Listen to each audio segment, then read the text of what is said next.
Friend, आज जो हम टॉपिक डिस्कस करने जा रहे हैं वो है genetic code and it's characteristics. Genetic code क्या है और इसकी खसूसियात क्या है। आपको पता है कि जो ना सेंट्रल डोगमा, ठीक है, एक ऐसा प्रोसेस है, टू स्टेप प्रोसेस है जिसमें प्रोटीन की सिंथेसिस यानी ट्रांसलेशन और ट्रांसक्रिप्शन दोनों एट अ टाइम एक साथ होती हैं। मतलब ये कि पहले मैसेंजर आरएनए की फॉर्मेशन होती है, वही मैसेंजर आरएनए फिर जो है ना जाके प्रोटीन बनाता है। ठीक है, तो अब जेनेटिक कोड है क्या। आपको पता है कि यहाँ एक स्ट्रक्चर नज़र आ रहा है, ठीक है। ये जो आपको क्या नज़र आ रहा है, एक मैसेंजर आरएनए है, ठीक है। उसकी क्या होती है, रीडिंग होती है, ठीक है। उसको कोड किया जाता है, स्टडी किया जाता है। स्टडी करने के बाद जो है ना बहुत सारे क्या है, टीआरएनए उस कोड के मुताबिक क्या लाते हैं, प्रोटीन अमीनो एसिड लाते हैं। वही अमीनो एसिड पेप्टाइड बांड के ज़रिए क्या बनाते हैं, प्रोटीन बनाते हैं। इस बात से भी आप वाकिफ़ हैं। एक्चुअली अब ये जो आपको नज़र आ रहे हैं मैसेंजर आरएनए पर, ये देखें, ये सारे आपको क्या नज़र आ रहे हैं, न्यूक्लियोटाइड्स। ठीक है। अच्छा, आपको पता है कि न्यूक्लियोटाइड्स हैं कितने, 4 नाइट्रोजन बेसेस यानी 4 न्यूक्लियोटाइड्स हैं। यही 4 न्यूक्लियोटाइड्स प्रोटीन की सिंथेसिस के लिए तो 20 अमीनो एसिड ज़रूरत होते हैं। अब 4 न्यूक्लियोटाइड्स कैसे पूरे होंगे। तो यही जो न्यूक्लियोटाइड्स हैं, ठीक है, आपको पता है कि ये जो सीक्वेंसेस ऑफ न्यूक्लियोटाइड है, इसी सीक्वेंस से क्या किसकी सिंथेसिस होती है, प्रोटीन की। या सीक्वेंसेस ऑफ अमीनो एसिड आपस में कंबाइन होते हैं। अब यही जो ये आपको नज़र आ रहा है, ठीक है, ये जो आपको ये सारे नज़र आ रहे हैं, यही न्यूक्लियोटाइड्स आपस में मिलकर क्या बनाते हैं, कोडान बनाते हैं। और कोडान, कलेक्शन ऑफ कोडान को हम क्या कहते हैं, जेनेटिक कोड कहते हैं। ठीक है, तो आपको पता है कि ये जो इन्फॉर्मेशन है, ठीक है, प्रोटीन की सिंथेसिस की इन्फॉर्मेशन, वो आपको पता है कि वो कौन करता है, वो डीएनए इन्फॉर्मेशन डीएनए के पास होती है। अब उस तैयार किसने करना है, अमीनो एसिड मिलते हैं तो प्रोटीन तैयार होता है ना। अब अमीनो एसिड के लिए यानी स्पेसिफिक अमीनो एसिड के लिए स्पेसिफिक चीज़ ज़रूरत है कि हाँ ये चीज़ है, ये अमीनो एसिड को कोड करता है, ठीक है। और अमीनो एसिड जो ना आके अटैच होगा, ठीक है, और प्रोटीन की सिंथेसिस होगी। तो अब वो जो चीज़ होती है, ठीक है, उस चीज़ को हम किसका नाम देते हैं, कोडान का। नहीं समझ आए, अच्छी तरह से दोबारा एक्सप्लेन करते हैं यहाँ। ठीक है, आपको पता है कि 4 न्यूक्लियोटाइड्स हैं जो कि डीएनए में मौजूद होते हैं। यही न्यूक्लियोटाइड्स आपस में मिलते हैं और क्या बनाते हैं, कोडान बनाते हैं। ठीक है, ये जो 4 आप नज़र आ रहे हैं, एडनिन, गवानीन, थायमीन और साइटोसिन, यही 4 जो डीएनए में मौजूद होते हैं मिलकर क्या बनाते हैं, कोडान बनाते हैं। और इन्हीं के कलेक्शंस को जब बहुत सारे कोडान आपस में मिलते हैं तो उन्हें क्या कहते हैं, जेनेटिक कोड कहते हैं। आपको पता है कि कितने अमीनो एसिड होते हैं, 20 होते हैं जो कि प्रोटीन की सिंथेसिस में इन्वॉल्व होते हैं। तो आपको कितने अमीनो एसिड चाहिए, कोडान कितने चाहिए, 20 चाहिए ना। लेकिन हमारे पास तो 4 न्यूक्लियोटाइड्स हैं, ऐसे ना। अगर हम 4 न्यूक्लियोटाइड्स एक एक करें तो हमारे पास तो 4 अमीनो एसिड कोड होंगे। ठीक है, अगर हम जो ना उस 4 को दो दो दफ़ा करके लिखें, ठीक है, यानी उन्हें जो ना इंटरचेंज कर लिखें, पहले जो ना एडेनिन को यानी डबल जो ना कंबाइन करें, 2 न्यूक्लियोटाइड्स की कम्बिनेशन बनाएं, यानी आप ऐसे लिख लो, ठीक है, कि आप ऐसे लिख लो, 4 को 2 से मल्टीप्लाई करो, कि 4 कोडान को आप 2 से मल्टीप्लाई करो, तो हमारे पास कितने 16 कम्बिनेशंस बनती हैं। अगर हमारे पास कितने हो, उन न्यूक्लियोटाइड्स की 3 टाइम्स हो, ठीक है, 4 3s आ, तो ये कितने होते हैं, 64 होते हैं। अब देखो 16 तो हमारे पास कम है क्योंकि हमारे जो अमीनो एसिड है वो कितने 20, और हमारे पास कोडान कितने 16 कम हुए, इसीलिए सही तो कोड नहीं हो पाएंगे। तो अगर हम 4 पावर की 3 कॉम्बिनेशन लगाएं तो हमारे पास कितने होंगे, 64 कॉम्बिनेशन होंगे, 64 कोडान्स बनेंगे। तो अब देखो 64 कोडान बन रहे हैं तो अमीनो एसिड कितने हैं, 20। चलो ठीक है कि अगर आप 3 हाफ भी कर लो तो जो ना आपको पता है कि हाँ 3 अमीनो एसिड अगर एक सॉरी 3 कोडान अगर एक अमीनो एसिड को सीक्वेंस कर रहे हैं फिर भी तो ठीक है, कर तो नहीं ना, कंप्लीट तो है ना ऐसे। तो इसलिए कि ये जो 4/3 यानी 4 की पावर 3 जो सीक्वेंस है ये क्या है, मोस्ट सूटेबल है बनस्बत दूसरे के, ये जो दूसरे हमने 1 और 2 सीक्वेंस पढ़े थे। तो आज हम डिस्कस करने जा रहे हैं वही जेनेटिक कोड। एक्चुअली ये क्या एक डिक्शनरी है जो कि क्या करता है, कोरिस्पॉन्ड करता है सीक्वेंसेस ऑफ न्यूक्लियोटाइड और सीक्वेंसेस ऑफ अमीनो एसिड। यानी जेनेटिक कोड एक ऐसा डिक्शनरी है जिसमें अमीनो एसिड को जो ना स्पेसिफिक कोडान होता है, उसका स्पेसिफिक मतलब ये होता है। ठीक है, मतलब ये कि आपके पास एक न्यूक्लियोटाइड है, 3 न्यूक्लियोटाइड मिलकर एक कोडान बनाते हैं। वही कोडान ये आपको फॉर एग्जांपल जैसे आप डिक्शनरी में सर्च करते हो, ठीक है, कि जो ना हम इस लफ्ज़ के क्या मतलब है, मुतरादिफ क्या है, तो इसी तरह से अगर आप जो ना एक स्पेसिफिक जो है ना अमीनो एसिड, ठीक है, आप शो कर रहे हो, आप गूगल में या कहीं भी लिखो, ठीक है, आप इनमें से कोई एक उठा के लिखो और उसका फला बता देगा कि आपको हाँ इसका ये मतलब है, ठीक है। मिसाल के तौर पर अगर आप लिख रहे हो, ठीक है, अगर आप लिख रहे हो कि, एक मिनट, अगर आप यूं लिख रहे हो, ठीक है, ऐसे यू यू यू, आप यूं लिखो, आप गूगल पे सर्च करें तो आपके सामने ये लिखा आएगा फिनाइल एलानाइन, ठीक है। ये जेनेटिक कोड किसको कोड करता है, तो आपको फिनाइल एलानाइन, ठीक है, जो एक अमीनो एसिड है वो उसे मेंशन करेगा। तो मतलब ये कि ऐसे समझो ये एक डिक्शनरी है, ठीक है, एक डिक्शनरी है जो कि किसके लिए यूज़ किया जाता है, अमीनो एसिड के लिए यूज़ किया जाता है। और ये जो कोडान्स हैं हमने अभी भी डिस्कस किया, ये किस फॉर्म में होते हैं, ट्रिपलेट फॉर्म न्यूक्लियोटाइड्स में होते हैं, ठीक है, ट्रिपलेट है। अब 4 न्यूक्लियोटाइड्स हैं, उनकी ट्रिपलेट फॉर्म है, ठीक है। तो टोटल कितने बनते हैं, 64 बनते हैं, और उनमें से 64 में से 3 आप निकाल दो, बाकी 61 बचे। वो जो 3 है वो स्टॉपिंग कोडान या नॉन सेंस कोडान के तौर पर इस्तेमाल होते हैं। मिसाल के तौर पर अब प्रोटीन की सिंथेसिस हो रही है, उसे स्टॉप भी तो करना है ना। अब उसको स्टॉप करने के लिए क्या चाहिए, वही अमीनो एसिड चाहिए, और सॉरी 3 नॉन सेंस जो है ना कोडान्स होते हैं जो कि उस प्रोटीन की सिंथेसिस को क्या करते हैं, स्टॉप करते हैं। तो 61 अमीनो कोडान्स हैं, 20 अमीनो एसिड्स को कोड करते हैं। तो ये आपको नज़र आ रहा है, ठीक है, इस स्ट्रक्चर में ये देखें कि जो है ना ये आपको नज़र आ रहा है कि ये यू है, आपने 3 फॉर्म में लिखना है, फर्स्ट लेटर इधर, सेकंड इधर और थर्ड इधर लिखना है, ठीक है। अब आपने यहाँ क्या लिखा, यू, और इस साइड पे यू है, यू यू, ठीक है, ऐसे यू यू, और ये फिर इस साइड पे ये जो ना आगे आके इससे वो कोड यानी उसके साथ कंबाइन होता है, तो ये 1 2 एंड 3 3 यू आ गया। फिर इसी तरह से यू सी यू, ठीक है, फिर ये यू सी और फिर इधर से आएगा, ठीक है, जैसा कि आपको यहाँ नज़र आ रहा है, ठीक है। तो यू यू सी, सॉरी जो है ना, एक मिनट ये जो है ना, पहले आपने इसको कंप्लीट करना है, इस साइकिल को, U U C U U U, फिर आपने लिखना है यू यू सी, फिर आपने लिखना है यू यू ए, फिर आपने इस साइड पे, ठीक है, यू यू, एंड में आपने क्या लिखना है, जी, जैसा कि आपको इसमें नज़र आ रहा है। इसी तरह से जब ये वाला यू वाला पोर्शन कंप्लीट हो जाए तो फिर आपने इसके साथ पेयर करना है यू सी यू, ठीक है, यू सी सी, जैसे कि यहाँ देखें, यहाँ भी देखें, you see A you see जी, ये सारे के ऐसे जो ना कम्बिनेशन ऐसे मिलते हैं, और कितने 20 जो ना 64 एसिड क्या, सॉरी 64 कोडान्स बनते हैं। उनमें से 3 हमने बात की कि क्या होते हैं, स्टॉपिंग कोडान्स होते हैं, यहाँ जैसे ये स्टॉप स्टॉप लिखा हुआ है, तो ये 3 क्या होते हैं, स्टॉपिंग कोडान्स होते हैं या नॉनसेंस कोडान होते हैं। और इनका फंक्शन क्या होता है, ये टर्मिनेशन प्रोटीन की जो सिंथेसिस प्रिपेयर हो रही है उसको क्या कर देते हैं, स्टॉप कर देते हैं। उसके बाद जेनेटिक कोड्स की अगर हम कैरेक्टरिस्टिक्स की बात करें तो ये स्पेसिफिक होती हैं, नॉन एम्बिगियस होती हैं। मतलब ये कि एक अमीनो एसिड, ठीक है, एक सॉरी वन जो वन कोड होता है वो 1 अमीनो एसिड को कोड करेगा, ठीक है। अब मतलब ये कि अगर ये आपको यू यू नज़र आ रहा है, ये फिनाइल एलानाइन को क्या करता है, कोड करता है, तो ये किसी दूसरे अमीनो एसिड को कोड नहीं करेगा।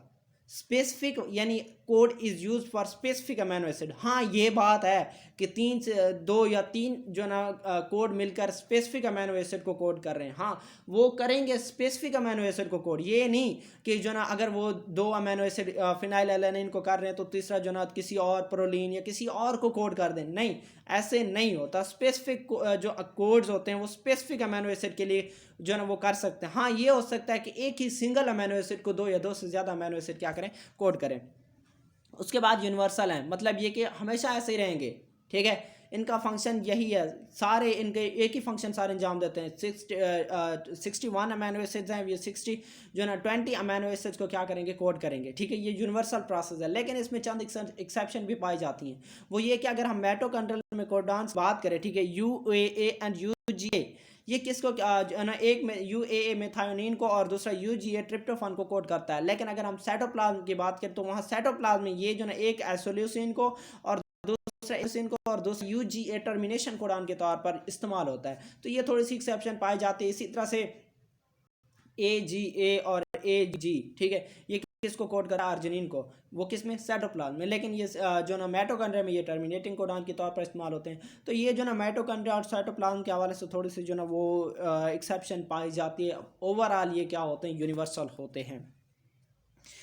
साइटोप्लाज्म क्या होते हैं, रिडंडेंट होते हैं, ठीक है, मतलब ये कि वो क्या होते हैं, डीजनरेट होते हैं, डीजनरेसी का प्रोसेस शो करते हैं। मतलब वही है जो हम पहले डिस्कस करके आ रहे हैं कि एक अमीनो एसिड जो ना के लिए मोर देन 2 या मल्टीपल्स ऑफ क्या होते हैं, कोडान क्या करते हैं, कोड करते हैं सिंगल अमीनो एसिड को।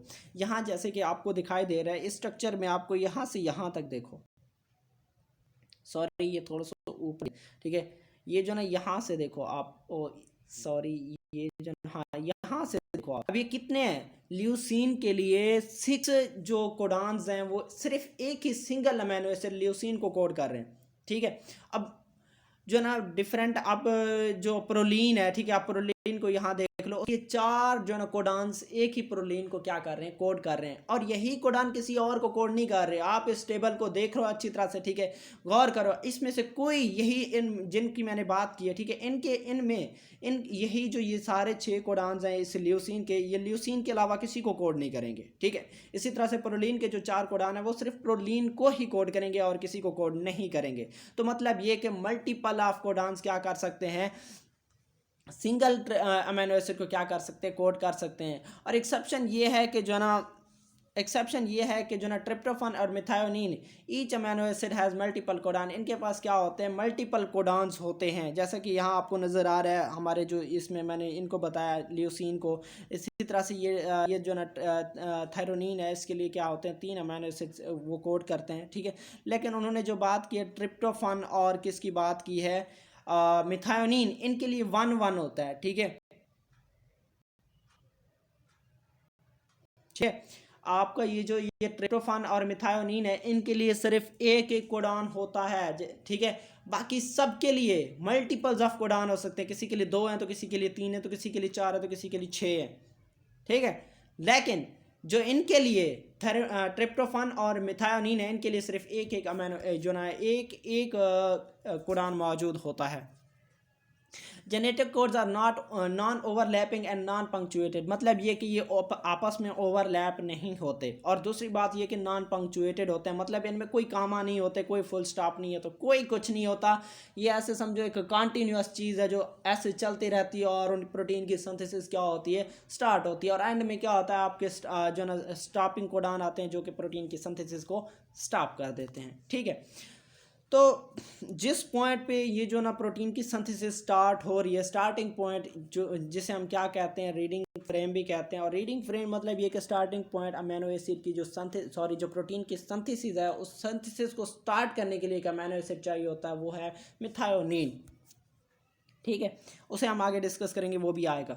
नॉन सेंस कोडान्स, जैसे कि मैंने पहले भी बताया कि UAA, UAG एंड UGA, ये 3 जो है ना टर्मिनेटिंग कोडान्स हैं, स्टॉपिंग कोडान्स हैं, इनका फंक्शन यही होता है और कुछ नहीं होता। इसके अलावा मैंने अभी बात की कि मिथायोनिन, ठीक है, वो जो ना स्टार्टिंग कोडान के तौर पर काम करता है। इसका काम क्या, ये क्या होता है, AUG, एक ही सिंगल कोडान है, सिंगल अमीनो एसिड को कोड करता है, और इसका फंक्शन क्या होता है कि ये प्रोटीन की सिंथेसिस यानी स्टार्टिंग पॉइंट के तौर पर काम करता है कि यहाँ से प्रोटीन की क्या होती है, सिंथेसिस होती है, ठीक है। 3 कोडान्स कौन से होते हैं, नॉनसेंस कोडान होते हैं, जो कि क्या करते हैं, टर्मिनेटिंग कोडान्स भी कहते हैं और स्टॉपिंग कोडान भी कहते हैं, और ये जो है किसी प्रोटीन की सिंथेसिस में इन्वॉल्व नहीं होते, बल्कि प्रोटीन की सिंथेसिस को रोकने के लिए इस्तेमाल होते हैं, ठीक है। इनिशिएटर कोडान, जैसे कि मैंने अभी बात की कि AUG किसके तौर पर काम करता है, इनिशिएटर कोडान के तौर पर काम करता है, और इससे क्या होती है, प्रोटीन की सिंथेसिस होती है। और बाज़ औक़ात ये है कि अगर ये जो आपका इनिशिएटर कोडान, ठीक है, AUG अवेलेबल ना हो, तब क्या होता है कि GUG भी किसके तौर पर काम करता है, इनिशिएटर कोडान के तौर पर काम करता है। आगे है वोबल हैपोथीस यही है जो कि हम पीछे पढ़ते आ रहे हैं, ठीक है। जो tRNA है ना, कि वो उसमें जो न्यूक्लियोटाइड्स होते हैं वो क्या करते हैं, मोर देन 1 कोडान को भी कोड करते हैं, जैसे कि यहाँ स्ट्रक्चर में आपको नज़र आ ये ल्यूसीन है, ठीक है, और ल्यूसीन में ही आपको ये जो GAG नज़र आ रही है, तो आपके एंटीकोडान्स हैं। एंटीकोडान्स क्या होते हैं, जो tRNA पर मौजूद होते हैं, वो क्या होते हैं, एंटीकोडान्स होते हैं। आपको एक बात पता हो कि जो एंटीकोडान्स होते हैं, ठीक है, वो सिर्फ और सिर्फ tRNA पर मौजूद होते हैं, वो किस पे, mRNA पे मौजूद नहीं होते, मतलब अपोजिट होते हैं एक दूसरे के, ठीक है। तो ये जो आपको मैसेंजर RNA यहाँ शो हो रहा है, ये आपको मैसेंजर RNA शो हो रहा है इस साइड पे, और ये ऊपर से आपको क्या शो हो रहा है, मैसेंजर RNA पर जो मौजूद है वो कोडान है, और जो tRNA, ठीक है, ये स्ट्रक्चर नज़र आ रहा है tRNA, इस पर ये क्या मौजूद होते हैं, एंटी कोडॉन्स, उन कोड के अपोजिट जो होते हैं, जो उन्हें क्या करते हैं, उनके साथ पेयरिंग करते हैं और जो ना प्रोटीन की सिंथेसिस यानी करवाते हैं। तो ये आपको नज़र आ रहा है कि जो ना देखो यहाँ ये मैसेंजर आरएनए का जो कोड है, यहाँ आपको नज़र आ रहा है CUC, ऐसे ना, लेकिन यहाँ देखो CUU। अब इससे आपको क्या नज़र आ रहा है, आपको नज़र आ रहा है कि जो डिफरेंट है, यानी अब यहाँ डिफरेंट कोड आ गया, यहाँ डिफरेंट है, दो डिफरेंट है, मतलब ये कि दो डिफरेंट कोडान है और आपके पास सिंगल क्या है, tRNA उसे क्या कर रहा है, कोड कर रहा है, ठीक है। तो मतलब ये एक ऐसा प्रोसेस जिसमें सिंगल tRNA क्या करता है, मोर देन वन कोडान को क्या करता है, रिकॉग्नाइज करता है। यही बात तो हम पहले से भी करते आ रहे हैं कि जो एक ही अमीनो एसिड के लिए क्या होते हैं, दो या दो से ज़्यादा कोडान्स हो सकती हैं। ये ल्यूसीन के लिए यहाँ दो कोडान शो हुए पड़े हैं, और पीछे हमने क्या कहा है कि ल्यूसीन के लिए जो ना, बल्कि हमने एसोल्यूसीन की बात की थी कि उसके 6 कोडान होते हैं। तो ये जो ना मतलब ये है कि एक अमीनो एसिड के लिए दो या दो से ज़्यादा कोडान मौजूद हो सकती हैं। वही कुछ जो ना हम बात यहाँ पे बात कर रहे हैं कि 61 कोडान्स हैं, ठीक है। उनमें से अब आपको पता है कि जो ना tRNA की तादाद कितनी है, लेस देन 40 है। अब 40 क्यों है कि अब अमीनो एसिड है हमारे पास, 20 अमीनो एसिड हैं, तो हमें क्या ज़रूरत है, जो अब एक tRNA जो ना मल्टीपल कोडान्स को क्या कर रहा है, कोड कर रहा है। तो इस वजह से जो ना यही प्रोसेस जो ना, इस प्रोसेस को हम क्या कहते हैं, वोबलिंग प्रोसेस कहते हैं, और डीजनरेसी का प्रोसेस भी कहते हैं इसे, कि जो अमीनो एसिड हैं, ठीक है, वो जो ना सिंगल tRNA क्या करता है, मोर देन वन कोडान को कोड करता है। और जो ना जब मोर देन वन कोडान को कोड करेगा तो अमीनो एसिड भी तो सेम ही होगा ना। एक ही अमीनो एसिड के लिए बहुत सारे कोडान होते हैं, वो किसकी वजह से, ये कौन सा प्रोसेस, कौन सा प्रोसेस इसे कहते हैं, कौन सा फिनोमिना है, ये है वोबल जो ना हाइपोथीसिस है। जैसे कि स्ट्रक्चर में आपको नज़र आ रहा है, दोबारा वही स्ट्रक्चर है। अब एक ल्यूसीन है, ठीक है, ल्यूसीन को ट्रांसफ़र आरएनए ने, tRNA ने ल्यूसीन को यहाँ लेके आया, और इस स्ट्रक्चर में भी वही लीस। लेकिन आप यहाँ देखेंगे मैसेंजर आरएनए, ठीक है, ये जो आपको मैसेंजर आरएनए नज़र आ रहा है, ठीक है, इस साइड पे, ठीक है, ये जो ना ये मैसेंजर आरएनए क्या रहा है, प्रोटीन के जो ना डिफरेंट यानी कोडान्स हैं, वो सिंगल अमीनो एसिड को जो ना कोड कर रहे हैं। और ये किस प्रोसेस की वजह से होता है, वोबलिंग प्रोसेस की वजह से है। ये आपको नॉर्मल प्रोसेस शो हो रहा है यहाँ, ठीक है ना, कि नॉर्मल प्रोसेस ये है कि गवानीन के साथ साइटोसिन आ जाता है, लेकिन बाज़ औक़ात गवानीन के साथ साथ यूरासिल भी आ जाता है, ठीक है, जिसे वोबलिंग पेयरिंग कहते हैं। वोबलिंग पेयरिंग का फंक्शन यही होता है कि जो सिंगल जो tRNA होता है, ठीक है, सिंगल tRNA क्या करता है, मोर देन वन कोडान को क्या करता है, कोड करता है, और सिंगल अमीनो एसिड को ही लाता है। ये बात भी याद रखना। तो एक और छोटी सी बात है कि ये देखें कि ये जो मैसेंजर आरएनए, एक मिनट ये इसको क्लियर कर लूँ। तो ये देखें कि ये आपके मैसेंजर आरएनए जो आपके पास जो यानी को सॉरी जो मैसेंजर आरएनए जो आएगा, ठीक है, उसकी जो स्ट्रिप आएगी ऐसे आएगी, और आपका जो ये मौजूद है कोडान इस साइड पे मौजूद है, ऐसे आएगी और इसके ऊपर मौजूद है।